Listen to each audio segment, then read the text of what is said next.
ಅಬ್ಬಬ್ಬಬ್ಬಬ್ಬಾ ಏನ್ ಗುರು ಕ್ರೇಸ್. ರಿಲೀಸ್ಗೂ ಮುನ್ನವೇ ಯುವರತ್ನ ಚಿತ್ರಮಂದಿರದಲ್ಲಿ ಅಬ್ಬರಿಸ್ತಿದೆ. ಎತ್ತ ನೋಡಿದ್ರು ಬ್ಯಾನರ್ ಫ್ಲೆಕ್ಸ್ಗಳು. ಚಿತ್ರಮಂದಿರವೇ ಇವುಗಳಿಂದ ಮುಚ್ಚಿ ಹೋಗಿದೆ. ಆ ಮಟ್ಟಕ್ಕೆ ಯುವರತ್ನನ ಅಬ್ಬರ ರಿಲೀಸ್ಗೂ ಮುನ್ನವೇ ಚಿತ್ರಮಂದಿರದಲ್ಲಿ ಮೇಳೈಸ್ತಿದೆ. ಅಷ್ಟಕ್ಕೂ ಈ ಚಿತ್ರಮಂದಿರ ಯಾವುದು, ಎಲ್ಲಿದೆ ಎಂದು ನೋಡ್ಕೊಂಡು ಬರೋಣ.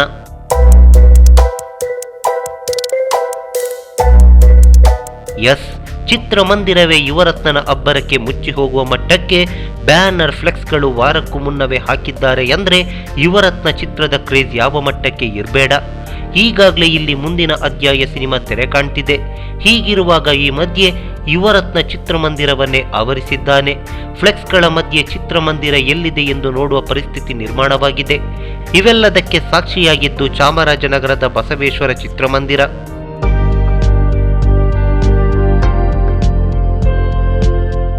ಏಪ್ರಿಲ್ 1 ಗುರುವಾರದಂದು ತೆರೆ ಕಾಣುವ ಯುವರತ್ನ ದ್ವಿಭಾಷಾ ಚಿತ್ರ.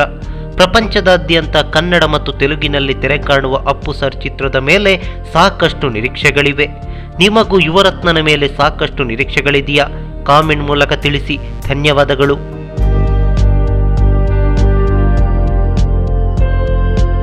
ಈ ಮಾಹಿತಿ ನಿಮಗೆ ಇಷ್ಟವಾಗಿದ್ರೆ ಲೈಕ್ ಮಾಡಿ, ಶೇರ್ ಮಾಡಿ, ಹಾಗೆ ನಿಮ್ಮ ಅನಿಸಿಕೆ ಅಭಿಪ್ರಾಯಗಳನ್ನು ಕಾಮೆಂಟ್ ಬಾಕ್ಸ್ನಲ್ಲಿ ಬರೆಯಿರಿ. ನೀವು ನಮ್ಮ ಕೋಸ್ಟಲ್ ಕನ್ನಡ ಯೂಟ್ಯೂಬ್ ಚಾನಲ್ಗೆ ಸಬ್ಸ್ಕ್ರೈಬ್ ಆಗಿಲ್ಲ ಅಂದರೆ ದಯವಿಟ್ಟು ತಕ್ಷಣವೇ ಸಬ್ಸ್ಕ್ರೈಬ್ ಬಟನ್ಗೆ ಕ್ಲಿಕ್ ಮಾಡಿ. ಹಾಗೆ ನಮ್ಮ ಪ್ರತಿ ಅಪ್ಡೇಟ್ಸ್ಗಳನ್ನು ಶೀಘ್ರದಲ್ಲೇ ತಿಳಿಯಲು ಪಕ್ಕದಲ್ಲಿರೋ ಬೆಲ್ ಐಕಾನ್ಗೆ ಕ್ಲಿಕ್ ಮಾಡಿ. ಹಾಗೆ ನಮ್ಮ ಹೆಚ್ಚಿನ ಅಪ್ಡೇಟ್ಸ್ಗಳಿಗಾಗಿ ಕೋಸ್ಟಲ್ ನೆಟ್ವರ್ಕ್ ಫೇಸ್ಬುಕ್ ಪೇಜ್ಗೆ ವಿಸಿಟ್ ಮಾಡಿ. ಧನ್ಯವಾದಗಳು.